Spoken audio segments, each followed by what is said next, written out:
goes deep down, experiences more of who I am. He sees more of who I am. So his depth and his deep calleth unto my deep. Are you still here with me? So when he is saying, he will shout louder. Because his shout is deeper. Because Jesus came lower. This man knows that Jesus can save. But he knows he can save to the gutter. Come on, somebody. He knows Jesus can save to the gutter. Jesus goes down to the bottom to get the wretch in the church. That's why some of you just thank God you have office in church, because he came down to the gutter to get you. You should be happy that you even have a place in church. Because his love is deep, that we may know the height, the length, the breadth, and the depth of his love, which is past understanding. And I'm saying to you, people who are like this sinner, who are at the bottom, they will talk more of Jesus. Why? Because they know more. They know what it is to be going to hell, to have a ticket bound for hell, and then Jesus stopped in the way and told them you don't have to go there. Forget the elder, forget the pastor, forget the number. It's not about them, it's about me. I came into this world not to renovate sinners. I came to transform. Come on, somebody. Pharisees think they only need to be renovated. What do I mean? Yes, I have done wrong, but there are certain parts where I'm wrong. I'm not wrong in every respect. So I don't need too much touching up to do. That's what renovation is all about. Jesus didn't come to renovate. He came to break down and to build over a new house. That's why he started over with you. He started over with me because he wants to start again. He does not want part of you. I said he does not want part of you. So if you only can give him part of you, he wants none of you. If most we can give him is parts of you, I don't want any part of you. I am too jealous to be sharing rooms with Satan. I am too jealous to be sharing a living room with he who is dead. How can you put he who is dead in the living room with me who is life? When you decide to give up that boost, then I'll come. I'll stand at the door and knock. And I ain't coming in until you're ready to kick him out. Today, some of you have to serve eviction notice to somebody who's taking over Jesus' place.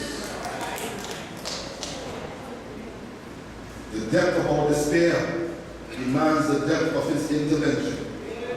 The depth of our depravity demands the depth of his redemption. But that's not the only deep calling out to deep. Jesus' deep is calling out to our deep. The depth of his love demands the depth of our response. We can't give him surface response. That's why he said of one nation, with their lips they serve me, but their hearts are far from me. I will spew them out of my mouth. I can't stand them because I want full surrender. You shall love the Lord thy God with all thy heart, with all thy soul, with all thy might. I demand, because my deep is calling out to your deep. You say you can't love him, it's because you don't have enough of me. Get quiet now. You say it's impossible for you to love her. I'm saying because you don't have enough of me. Because I love the both of you. But you can't love her because because of what she did to you or he did to you, but look at what you did to me. Yes, sir. And I still love you.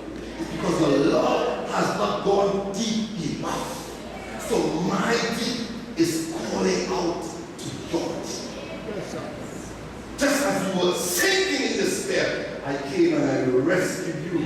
That's why I love that song, right when the person penned, every day the Lord himself is near me with a special mercy. Come on, talk to me, somebody. For each and every trial. All my cares he fain would bear and cheer me. He whose name is Counselor and Power. The protection of every child and treasure is a charge that on himself he laid. And get this part, as your days, your strength shall be in measure. So the longer you suffer is the more grace you get. The longer you stay in it is the deeper the commitment when you come out of it. As your days, your strength shall be in measure. This the promise to me he gave. That's why he says to you, I want you to start getting deep in me. Now, I'm going to make an appeal this morning. Before I take your obvious response to the appeal, let me indicate to you that there are ways to get deep in Jesus. Jesus, with all due respect, is not on the social network. Yes, sir. You can't just add him as a friend and expect him to be a friend. Oh, yes. You understand, eh? He wants you to spend time with him, Yes, sir. to be his friend. You've got to be willing to open the book, not spend time in face. And I say that, and you've heard me say it before, because I believe the social network is making us antisocial. Between ourselves, we have allowed technology to communicate our feelings. How dare you LOL your expressions and expect you to understand how you feel. But sometimes people don't communicate well on social network. You have to use an emoticon to be able to communicate how you feel. So people who are involved in relationships are developing relationships more on social network. And they hardly spend time, quality time, with each other. Because we have to learn how to converse. But that's not my problem. The problem is not what we do with one another, which is already a challenge. But my problem is we have allowed technology to take away our time with God. If you don't notice, if you haven't noticed yet, a lot of things are competing for our interest these days. To the extent we don't spend enough time on our knees talking with God. We are always on a rush, going everywhere, and we need the God to take us from here to there. But we don't spend enough time spending with him. The time when we used to spend together, we don't have that time anymore. We have created technology to save time, yet we don't make use of the time that we are saving. Because we have become a social society that is antisocial even when it comes to God. So our relationship is not deep. We depend on the screen to use our Bibles. Some of us don't open our Bibles until we see it on the screen on Sabbath. We don't spend enough time communicating to God, if only for a few moments, far less for 1 hour. Even as a pastor, I have to keep reminding myself that I'm a minister first, called by God. And I must be able to allow God to minister unto me. So I too have found myself guilty of abandoning my post of duty at times.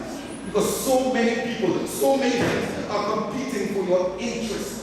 And the challenge is, which comes first? How to know which one comes first? The moment many of you get up in the morning, the first place you go is your kitchen, the cell phone. Well, those who go to the kitchen don't have cell phones. But we want to see the latest. I know that's the era to which we have come, but I wonder sometimes, what does God feel? He's saying, my deep is calling out to your deep, but you are living a life that is so shallow, I can't respond to you. I want to show you who I am. I want to teach you so much about me, but you're spending so little time on the shallow end, so that the deep things don't attract you anymore. Many of us, we are tantalized by the surface things. So we come to church for the exciting things, to be stimulated, but we don't come to church for deep things.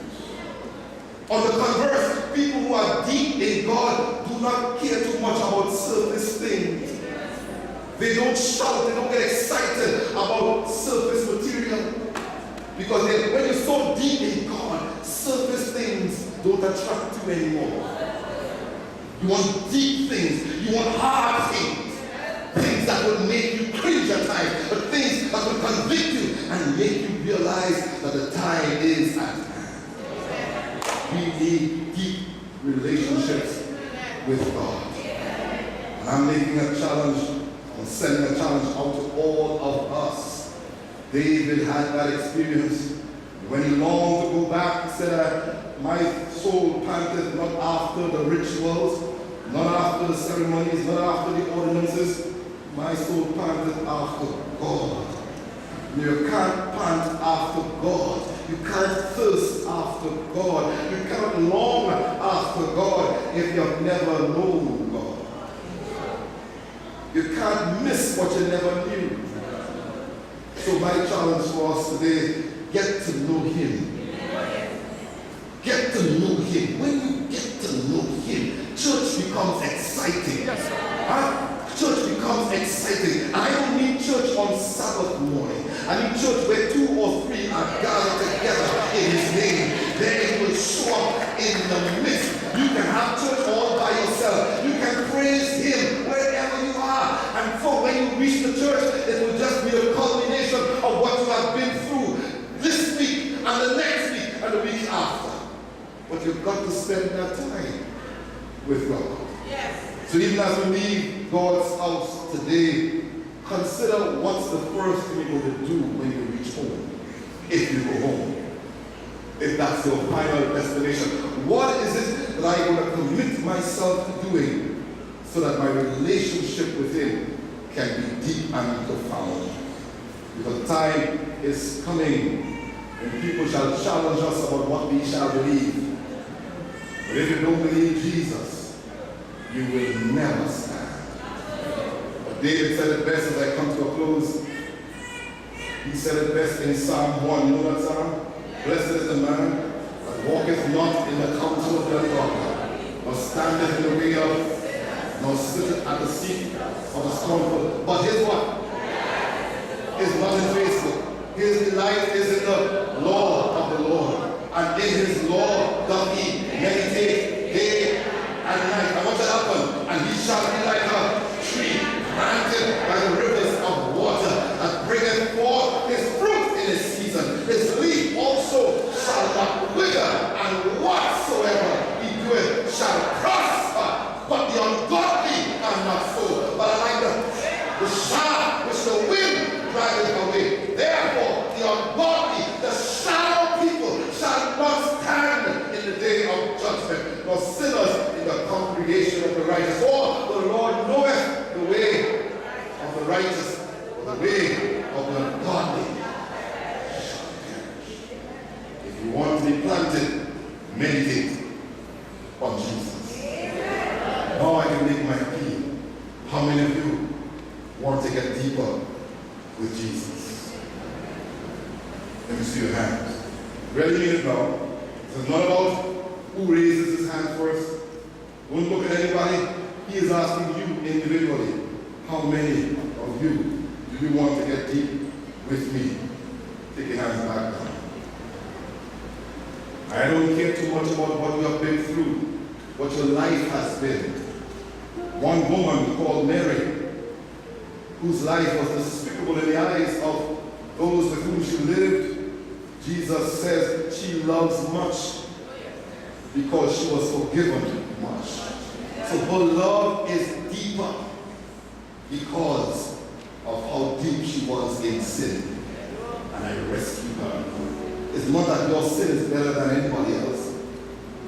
It's whether or not you acknowledge yourself in desperate need of salvation. He went to the cross because all of us was lost.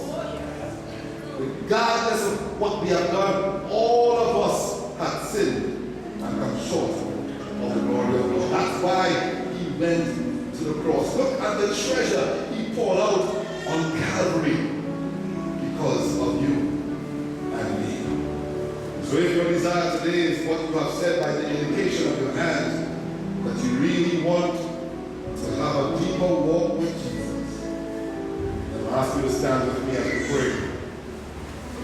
Our Father, Lord God, we are truly sorry that we have put others first before you. We are truly sorry that we have put things before you.